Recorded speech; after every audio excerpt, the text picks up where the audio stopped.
BJP कहा, राहुल गांधी तो विपक्ष को कांग्रेस के खिलाफ ही खड़ा कर रहे हैं। नमस्कार, मैं हूं आपके साथ सोनल और आप देख रहे हैं MNS न्यूज नेटवर्क। तो आइए खबर जानते हैं विस्तार से। राहुल गांधी भले ही पल्ला झाड़ ले, लेकिन ममता बनर्जी के ऐलान एकला चलो का श्रेय लेने से वो बच नहीं सकते। और सिर्फ ममता बनर्जी ही क्यों, राहुल गांधी ने तो क्षेत्रीय दलों की विचारधारा को लेकर ऐसे ही अलग जगाई है कि जिस रास्ते पर ममता बनर्जी निकल चुकी है, न जाने कितने ही नेता कतार में लगे हुए हैं। पहले राहुल गांधी उदयपुर में एक तीर छोड़ते हैं, फिर मल्लिकार्जुन खड़गे जी नागालैंड में उससे बड़ी तीर छोड़ते हैं। कांग्रेस के चिंतन शिविर से लेकर राष्ट्रीय अधिवेशन तक के सफर में ये तिरंगाजी कब आतिशबाजी में बदल जाती है, किसी को भी समझ नहीं आता। रायपुर पहुंचकर कांग्रेस नेतृत्व की तरफ से विपक्ष को ये साफ बता दिया जाता है कि गठबंधन तो कांग्रेस की शर्तों पर ही बनेगा, बिल्कुल यूपीए पैटर्न पर। उदयपुर चिंतन शिविर में राहुल गांधी ने कांग्रेस की विचारधारा को सर्वश्रेष्ठ साबित करने के लिए क्षेत्रीय दलों की विचारधारा को लोकल बता डाला था। राहुल गांधी के बयान पर जबरदस्त प्रतिक्रिया हुई थी कर्नाटक से भी और बिहार से भी, और ये समझाने की कोशिश हुई कि कांग्रेस हर इलाके में ड्राइविंग सीट पर बने रहने के बारे में सोचना भी छोड़ दे।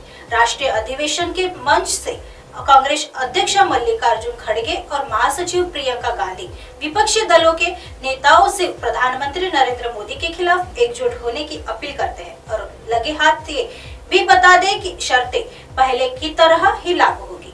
मल्लिकार्जुन खड़गे जी का कहना है, 2023 और 2024 में हमारा एजेंडा साफ है। हम देश के मुद्दों पर संघर्ष भी करेंगे, कुर्बानी भी देंगे। जैसे भारत जोड़ो यात्रा के दौरान समाजवादी नेता अखिलेश यादव को निशाने पर लेते हुए राहुल गांधी कांग्रेस की ताकत के बारे में समझा रहे थे, साथ में आगाह भी कर रहे थे। सब के सब सिर्फ अपने अपने मोहल्ले के शेर है और केवल कांग्रेस ऐसी है जो बीजेपी को आगे बढ़कर चैलेंज कर सकती है। मल्लिकार्जुन खड़गे जी भी करीब करीब उसे लहजे में धमकाते हुए नजर आते हैं। आइए बढ़ते हैं अगली खबर की तरफ। भारत के बारे में कुछ बुरा नहीं बोलूंगी, गिरफ्तारी के सवाल पर लंदन में बोली थी इंदिरा गांधी।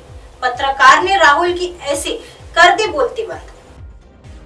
कांग्रेस नेता राहुल गांधी भाजपा और प्रधानमंत्री नरेंद्र मोदी का विरोध करते हुए भारत को बदनाम करने की लगातार कोशिश कर रहे हैं। ब्रिटेन की कैम्ब्रिज यूनिवर्सिटी में बोलते हुए उन्होंने देश में लोकतंत्र पर खतरा वाले प्रोपेगेंडा को आगे बढ़ाया था। हालांकि अब उनके इस प्रोपेगेंडा और भारत विरोधी बयान पर उन्हें एक पत्रकार ने इंदिरा गांधी से सीख लेने की सलाह दी है।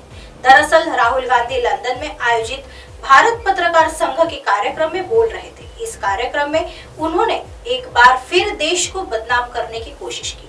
हालांकि वहां मौजूद एक पत्रकार ने उन्हें बताया कि इंदिरा गांधी से जब उनकी गिरफ्तारी के बारे में पूछा गया था तो उन्होंने साफ तौर कह दिया था कि वह भारत के बारे में कोई भी गलत बात नहीं करना चाहती है।